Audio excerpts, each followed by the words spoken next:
Bonjour les amis, très content de vous retrouver pour cette nouvelle séquence qui va donc trouver sa place dans la rubrique Le Grand Déballage. Je suis aujourd'hui en compagnie de Philippe Chaget chez Sugden Audio. Bonjour. Philippe, merci de te passer au magasin. Super, je suis vachement content. Tu es venu aujourd'hui nous présenter un petit peu ces appareils qui font, entre guillemets, qui sont entre guillemets les best-sellers de chez Sugden depuis des années, un petit peu partout dans le monde et particulièrement ici au magasin. Je veux parler bien entendu du kit intégré, du convertisseur qui est arrivé et du lecteur CD Sugden PDT4, puisque, et oui, il y a encore des gens qui lisent des CD en France et dans le monde. Et bien plus qu'on pourrait le penser. Tu auras l'occasion de nous en parler un petit peu. Mais on va démarrer un petit peu cet entretien ensemble, entre guillemets, sous forme d'anniversaire, puisque Sugden a fêté récemment ses 50 ans. Tout à fait. Ce qui est quand même pour une marque hi-fi relativement... il y a évidemment plusieurs marques qui sont historiques, mais 50 ans pour une marque, c'est quand même un anniversaire assez significatif. Et qui est restée elle-même et qui n'a pas été rachetée par qui que ce soit. Qui n'a pas été racheté par qui que ce soit. Une des principales caractéristiques chez Sugden dans la philosophie des produits, c'est qu'on se rend compte que on n'est pas dans une marque qui va céder aux sirènes de la tentation de changer en permanence de produit avec une référence nouvelle tous les 6 mois, etc. Déjà, on ne change un produit que du moment où on a pris conscience que quoi il ne marche pas. Exactement. Ou alors qu'il peut être amélioré de manière significative. Oui, ou bien on entraîne le consommateur à changer d'une façon très périodique un produit par une nouvelle référence. Si ça se trouve, le produit n'a pas changé, c'est simplement la référence et la devanture, enfin la face avant du produit qui a changé. Exactement. Donc, on n'est pas du tout sur le même principe. Finalement, sans réelle évolution.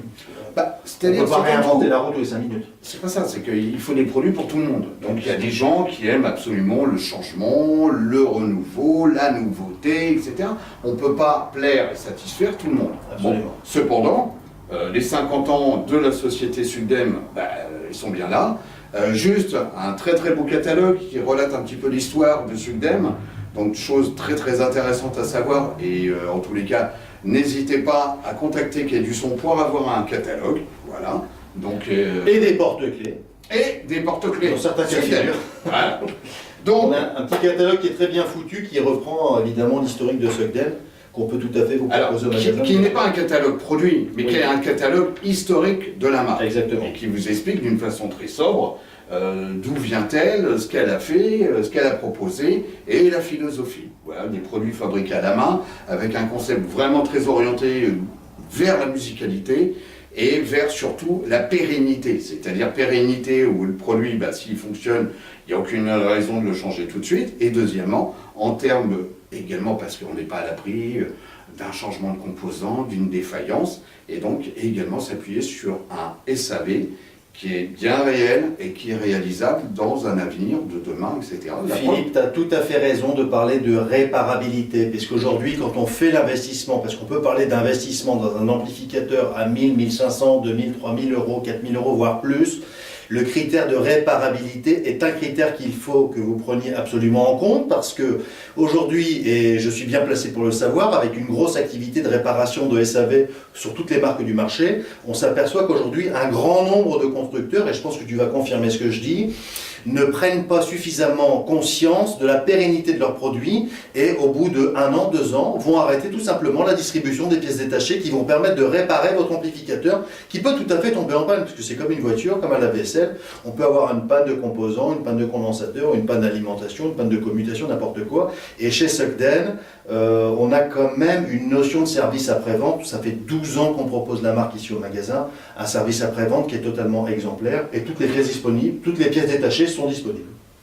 Je dirais même plus loin, puisque mon technicien ou Sugden, on a été amené, et on continue d'ailleurs, à entretenir, et c'est pas pour ça qu'ils sont en panne, mais à entretenir comme une révision, changement d'une façon préventive des composants sur des produits qui datent des années 80. Donc ça veut dire que l'investissement de ceux qui l'ont acheté un A28 par exemple série 1 ou série 2 dans les années 80, le produit c'est pas on va le mettre à la poubelle parce que voilà il y a non, on a la compétence et on a les composants. Voilà. Alors à part bien entendu des composants stratégiques, je pense par exemple à des afficheurs, par exemple sur ceux qui ont acheté un DT28 produit que j'aime beaucoup, qui est un tuner. Donc malheureusement, puisque c'est pas Sugdem qui le fabrique, l'afficheur d'un DT28, par exemple, n'est plus du tout disponible. Voilà. Pourquoi? L'entreprise qui fabriquait ça, eh ben, la référence, elle a disparu. Mais pour tout le reste, oui, ça marche. Voilà.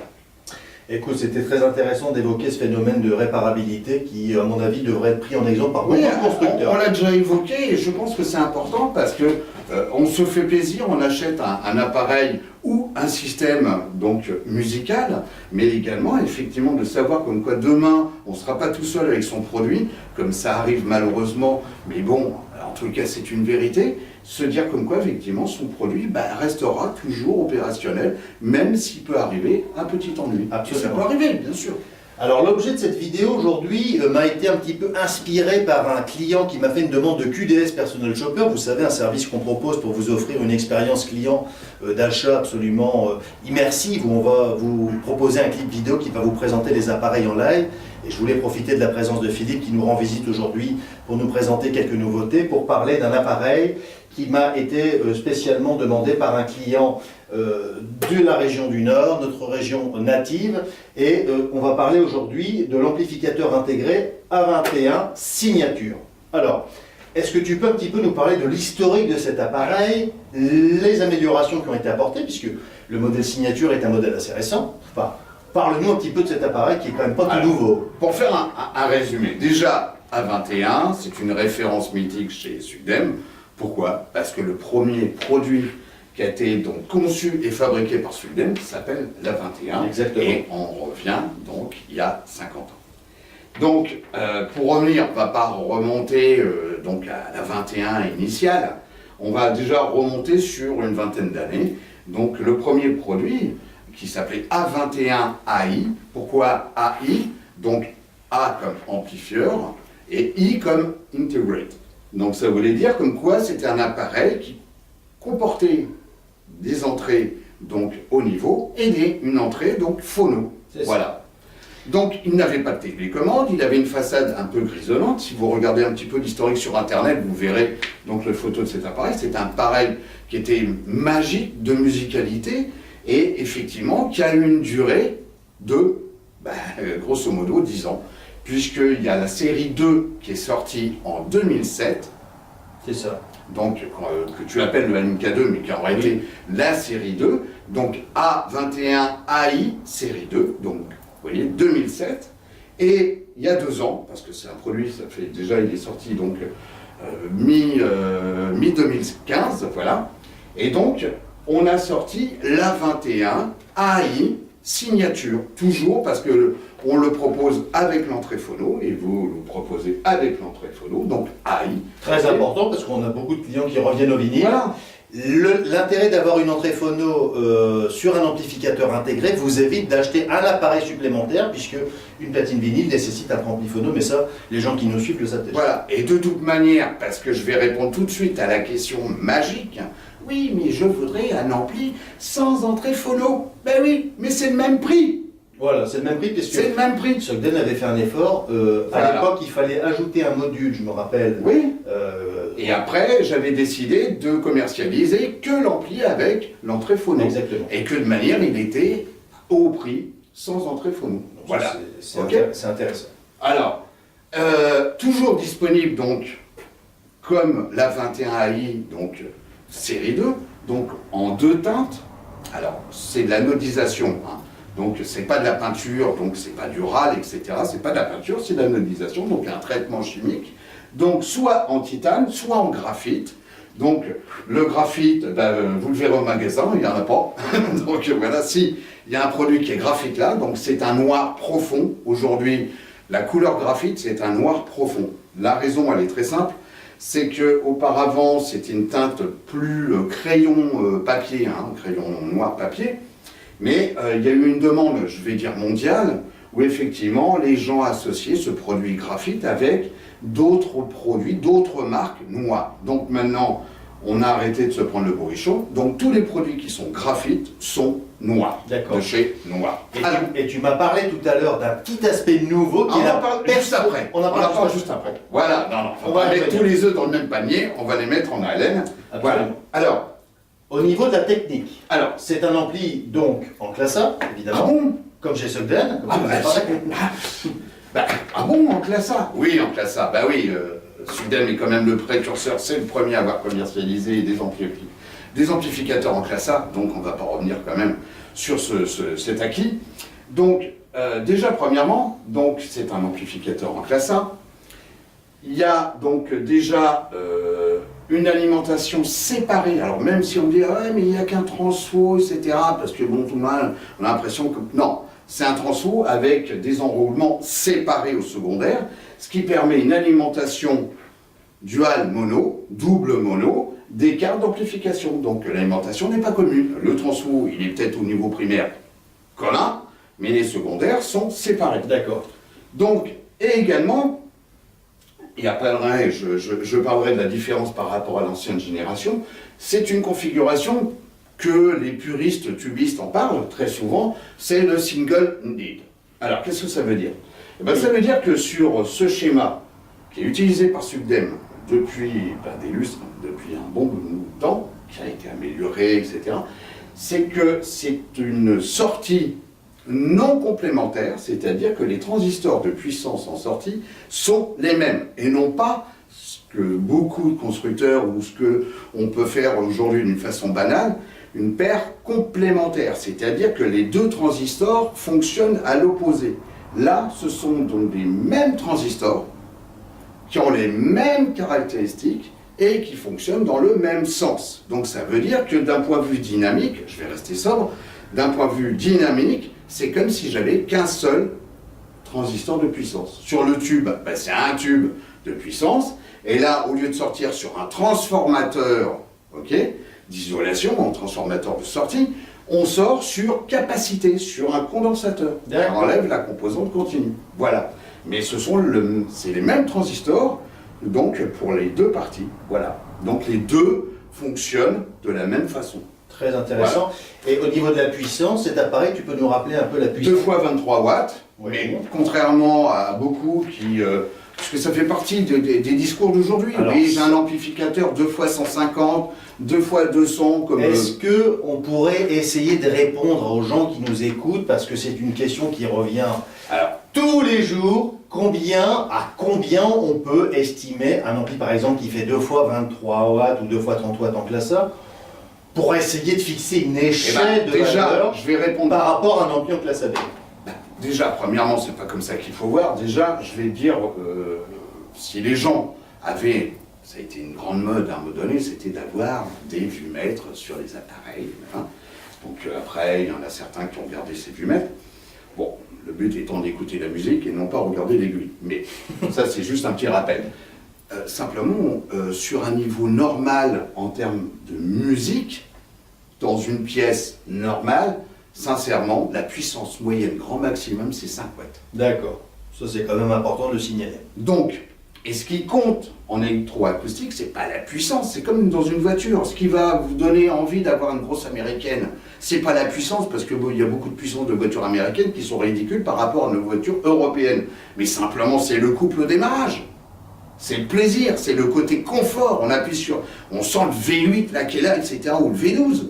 Et ben, qu'est-ce qui fait bouger un haut-parleur? C'est le couple. On en revient à ce qu'on avait dit à une fois, c'est le couple. C'est ça. La puissance, ça c'est pour amuser la galerie, quoi. Exactement. Donc, la puissance, finalement, dans une utilisation domestique d'un auditeur normal, ça... Parce qu'on a embobiné les gens dans un jargon technique, machin truc, etc., et commercial surtout, et où effectivement, monsieur, choisissez cet ampli 2 fois 150 watts, génial, celui-là ne fait que 2 fois 60, oh, pas bien, voilà. Donc, non, tout ça, il y a beaucoup de blabla, et vous verrez que si vous le comparez à d'autres produits, vous n'aurez pas l'impression, à la limite, on ferait une écoute à l'aveugle, vous seriez très surpris. Voilà. Alors, pour revenir également sur l'évolution, qu'est-ce qui distingue donc cette version signature, qui est sortie donc en 2015, par rapport à la version précédente, que tu appelles toi MK2, mais qui aurait été série 2?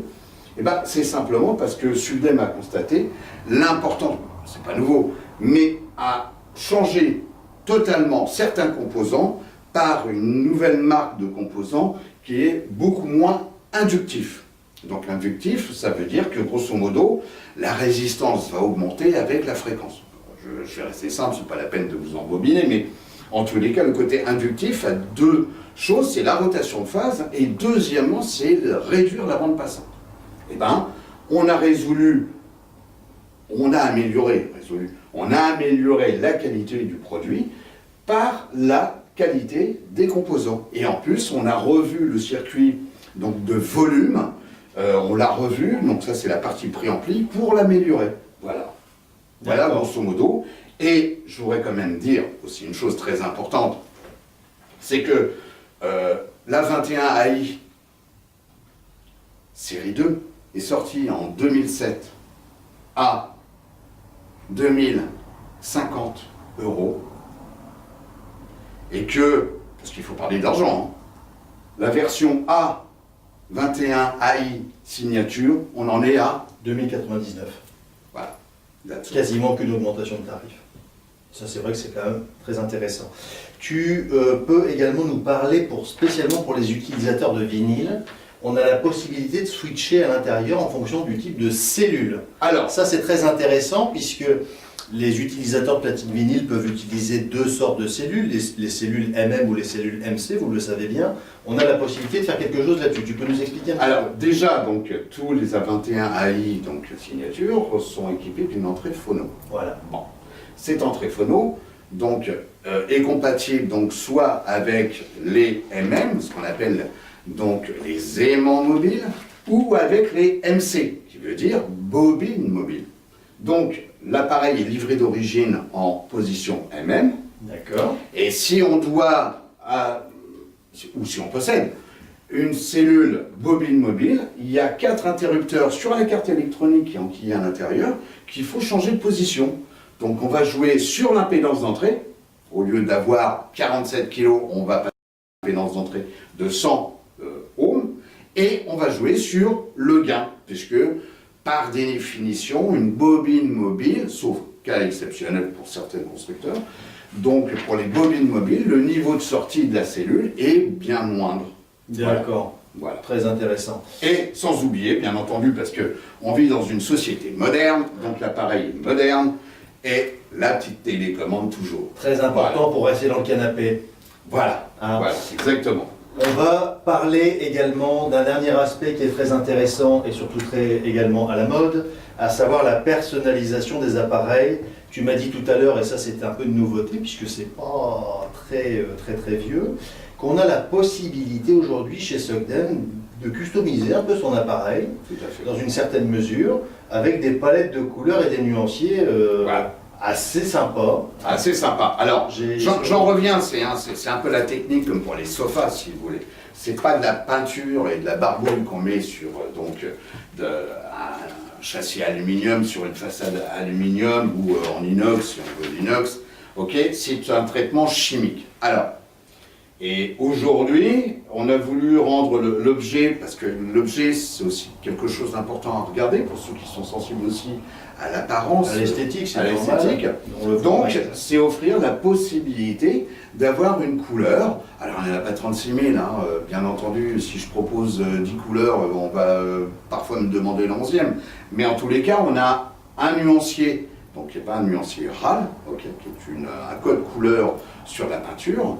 Donc, un nuancier qui permet d'avoir des teintes, qui peut être du rouge. Je vous donne, dernièrement, il y a un monsieur qui vient, un revendeur, a commandé un A21 SE, donc signature, avec un ampli-casque, donc Masterclass HA4, et qu'il le voulait en vert pomme.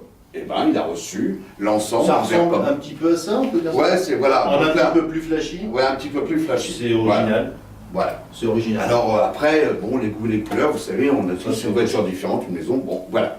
Mais en tous les cas, ça fait partie des choses faisables, et c'est le petit plus qu'on peut proposer. Voilà. Bah, écoute, et moyennant, parce qu'il faut quand même parler aussi de choses qui fâchent, donc moyennant une petite augmentation qui n'est pas énorme, une augmentation de prix. Voilà. D'accord. Bon, et qui reste dans le raisonnable, puisque de manière, moi-même, je ne prends aucune marge là-dessus, c'est simplement le coût, puisqu'effectivement, ça demande un travail à part, donc par rapport à une production normale, Donc c'est juste imputer le prix au coût réel. Voilà.